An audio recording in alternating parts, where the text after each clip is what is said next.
C'est un des derniers vestiges de la sidérurgie lorraine. Le haut fourneau U4, un monstre de métal au cœur de la ville d'Ucange.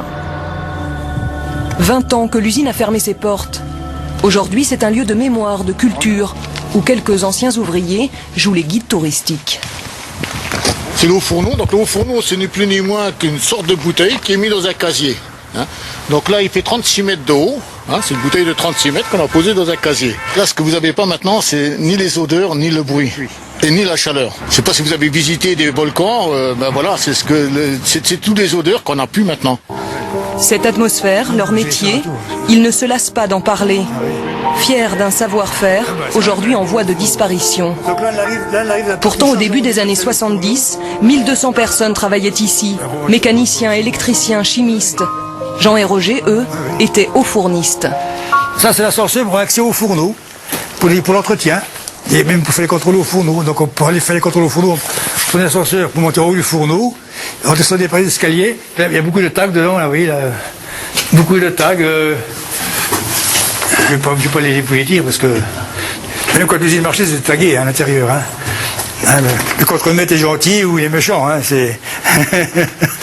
C'est comme ça. Vous dites c'est beaucoup de souvenirs. Qu'est-ce que vous ressentez d'être là? Là, ça fait 20 ans que je ne suis pas rentré là-dedans. Ça fait quelque chose. Ah oui. On était meilleurs 6 mois avant, 6 mois après, on était plus bon. On était ferraillés, pour ainsi dire.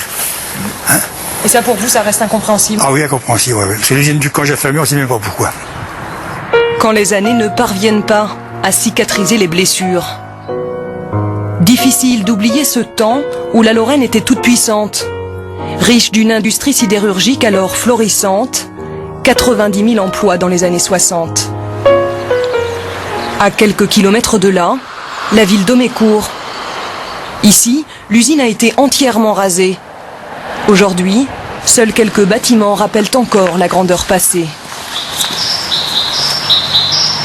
Nous sommes devant l'hôtel des ouvriers qui est un dernier vestige architectural de la période industrielle, fin du 19e. C'est là que l'on logeait les ouvriers célibataires puisque l'usine recrutait à 50 km à la ronde, donc ils travaillaient toute la semaine là et rentraient chez eux quand ils étaient en repos et il n'y avait pas beaucoup de repos à l'époque. Ces villes se sont construites autour de la sidérurgie avec des gens qui sont venus essentiellement d'Italie, de Pologne, du Maghreb, d'autres régions d'Europe centrale et donc ces gens ont perdu leur identité, ils ne seraient jamais venus ici s'il n'y avait pas eu le minerai sous nos pieds donc, et la sidérurgie. Et la crise est aussi financière. Avec la fin des hauts fourneaux, finit le paternalisme industriel. Ces infrastructures financées par les usines, hôpitaux, théâtres, gymnases. À présent, les communes doivent se débrouiller seules. Aujourd'hui, c'est difficile pour une commune comme la vôtre financièrement? C'est à la limite de l'insupportable. On a été obligé de fermer un certain nombre de grands services, mais on a essayé de garder l'essentiel pour faire en sorte que, d'un point de vue culturel, associatif, sportif, on garde des équipements et de petite enfance, par exemple, on garde des équipements de grande qualité, mais c'est fait au travers de beaucoup de sacrifices, d'impôts qui sont bien sûr beaucoup plus lourds qu'à l'époque faste de la sidérurgie. Mais la Lorraine veut croire en son avenir. Sur cette friche industrielle, s'est installé un groupe de scientifiques. Dans leur laboratoire, sous terre, ils étudient la pollution de ces sols, mais aussi les moyens à mettre en œuvre afin de les réutiliser. On est vraiment dans une logique de valorisation des friches industrielles, dans une logique de recyclage.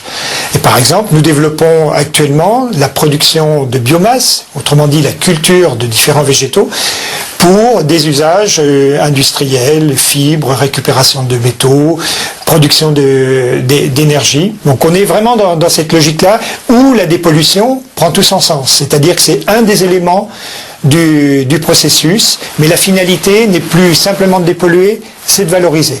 De nouvelles pistes et peut-être demain de nouvelles industries.